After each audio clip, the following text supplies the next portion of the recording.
had delivered powerful words towards her deliverance and knew every step in the right direction was a success. But she was still sulking. An eel can deliver a blow stronger than a stun gun that can knock over a horse, sending up to 650 volts through the water. But she wasn't moving forward. She was dwelling, letting her life force energy be drained. It made for a good story, though.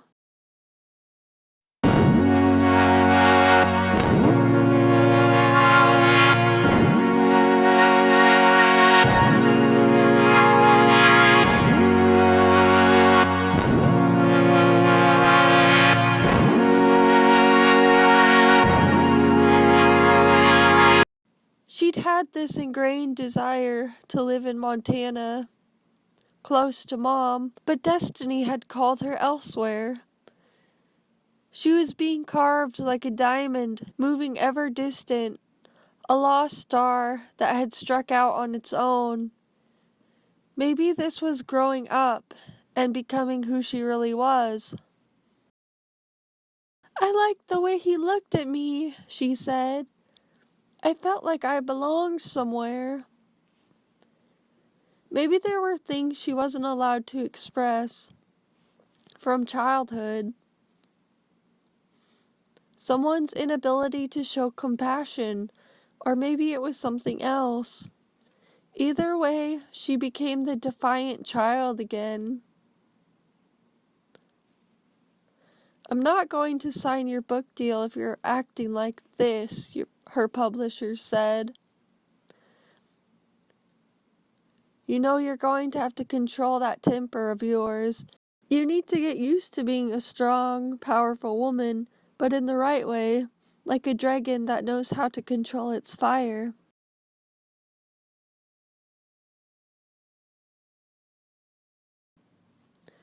She was becoming more resilient, putting a smile on that face of hers and remaining hopeful.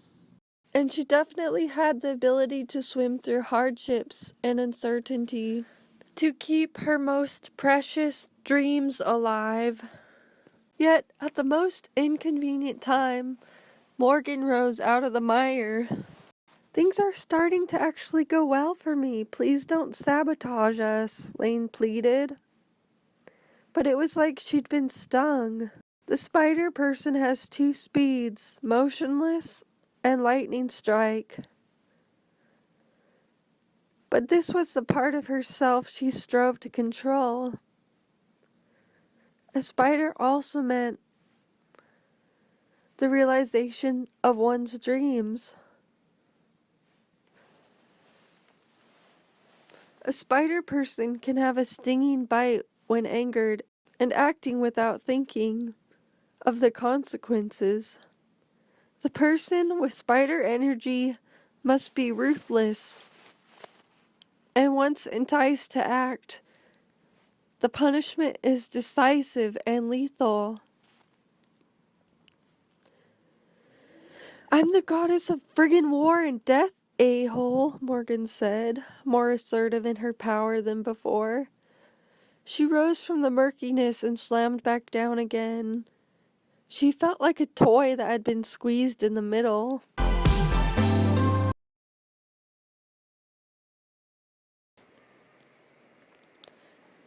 Laine knew what she meant to say was, just because she was forging her own path didn't mean she wasn't getting somewhere, didn't mean she shouldn't be respected.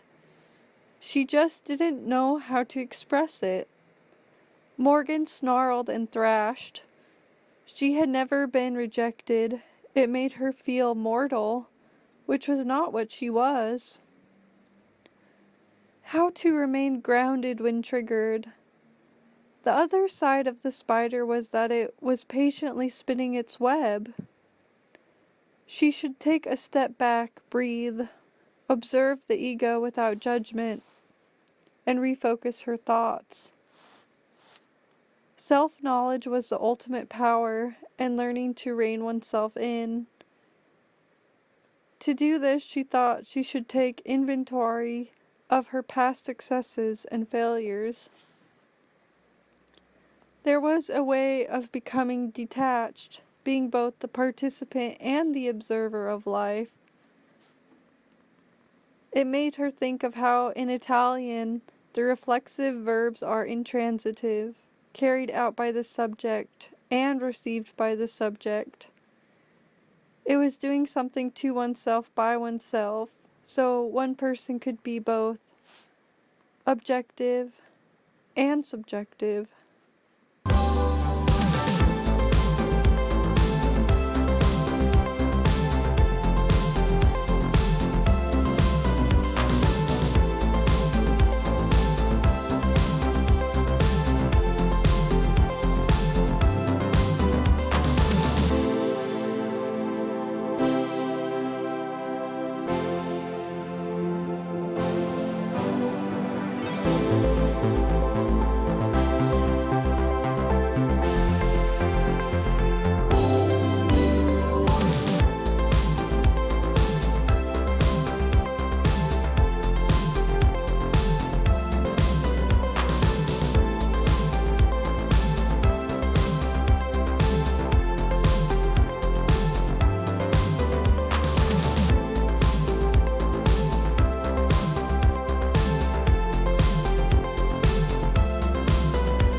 Laine's eel reflexes were sharp, if not her eyesight, and she knew when to strike, and she wound herself around Gae Bolga, testing for the weak spot. It seemed to have none. She slid herself around every inch until she felt a small nick in the spear's perfect exterior. She applied all her pressure to this one spot, and it took her several attempts to find the stone leverage below. It was no use. She tried a different approach. She eased the spear from Cuchulain's scabbard and tried to wrestle it against a sharp rock. The only problem was the water was fluid and everything was moving within it. It felt a little bit like being forced into new experiences and always being able to adapt. It felt like being shook inside a snow globe.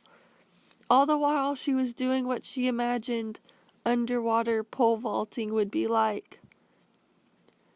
Except she wasn't trying to lodge herself over anything, but trying to snap the spear in two.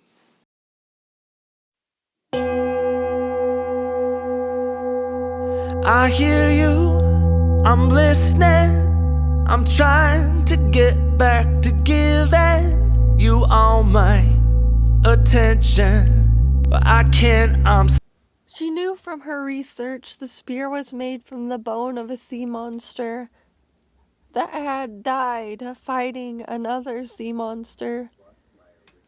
But this did not deter her. Everything had a weakness.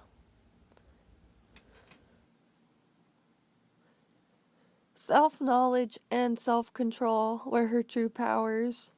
She could refrain herself. Did she really want to break Gae Bolga?